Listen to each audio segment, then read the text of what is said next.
سألت حالك ليش إلك سنين عم بتجرب، وإلك سنين عم بتطبخ صح، وإلك سنين عم تقرأ كتب وعم تسمع نصايح وعم تشتغل وتحط مجهود، رغم كل هذا كله بعد ما شفت نتيجة، وبعد ما حققت هدفك المادي، وبعد ما وصلت للحياة اللي بتحلم فيها؟ بهذه الحلقة حاكشف لك سر من أكثر وأعمق الأسرار يلي مخبية عن البشرية.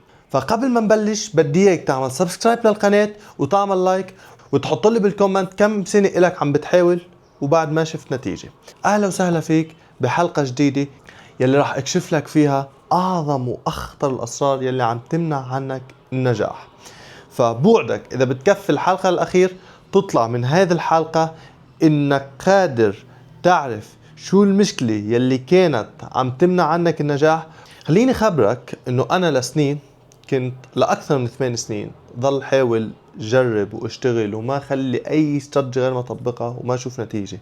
أولا بلشت بجسمي، كنت بهدفي غير جسمي، ضليت أكثر من 5 سنين حاول وما أشوف نتيجة.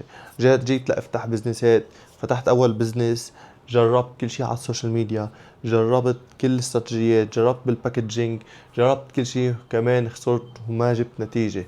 حتى جربت اشتغل على السوشيال ميديا، افتح بيرسونال براند، اعمل بيرسونال براند لإلي، كمان جربت لأكثر من 2-3 وما اشوف نتيجة، رغم اني اخذت دورات، رغم اني تعلمت، رغم اني ما خليت شيء غير ما طبقته وما اشوف نتيجة.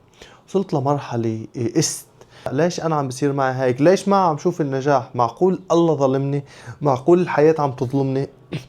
مع العلم انه نفس الشيء اللي عم بعمله اذا نفس النصيحة بعطيها لغيري يطبقها بشوف نتيجة، انا معي ما يشوف نتيجة.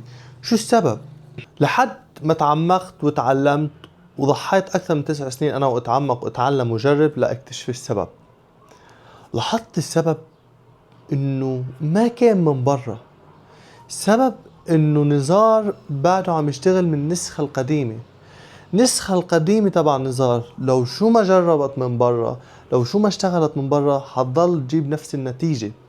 طيب حتسألني نزار شو نسخة قديمة وشو نسخة جديدة؟ كيف فيني ابني نسخة جديدة؟ النسخة القديمة أي السلوكيات والمعتقدات الفكرية والترومات والجوع العاطفية اللي بعدها مسيطرة على النسخة القديمة واللي هي عم تقود حياتها، لحد ما تعلمت كيف اقدر ابني نسخة جديدة. لما صرت اطلع لجواتي وبدل ما اتعلق بالنتيجة برا، وبدل ما اروح اعمل استراتيجيات جديدة، وبدل ما ادفع مصاري دورات جديدة، وبدل ما ادفع كوتشنج لحتى الناس تعطيني استراتيجيات، وادفع معلومات واشتري معلومات لحتى غير من برا، وقفت، عملت هولد، عملت ستوب، واطلعت على جوا. نزار شو لازم يغير من جوا؟ نزار شو المعيقات الداخلية اللي عم تمنع نشوف هذا النجاح؟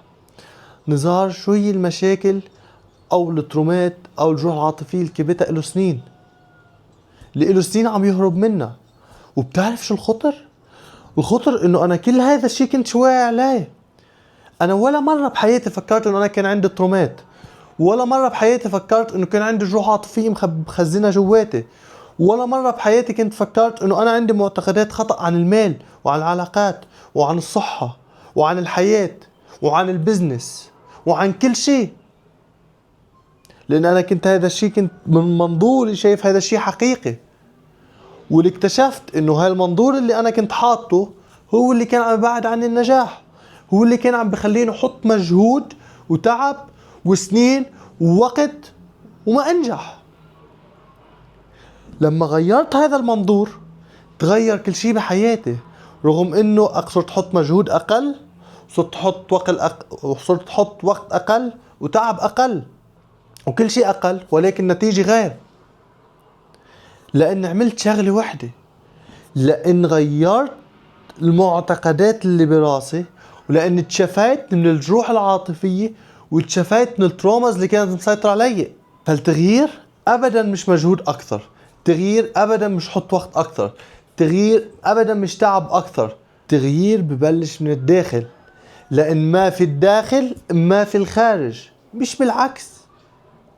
بتغير جوا بتتغير النتيجة برا. لهذا السبب قررت اعمل ماستر كلاس مجاني ب30/4/2026 الساعة 6 المساء بتوقيت لبنان، لاكشف لك اكثر الاسرار يلي مخبية عن البشر يلي بتمنع عنك النجاح.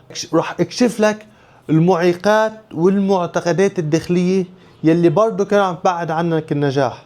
فكل اللي عليك تعمله لتنضم وتحجز مقعدك بهذا الماستر كلاس المجاني، تنزل للأسفل وتضغط الرابط وتعرف كل التفاصيل عن هذا الماستر كلاس وتعبي الفورم ليوصلك ايميل. اهم شيء تأكد من الايميل انه وصلك وما يكون بالسبام، وحاوله للجنرال لحتى تنضم للماستر كلاس واكشف لك كل المعيقات لحتى تنطلق بالحياة.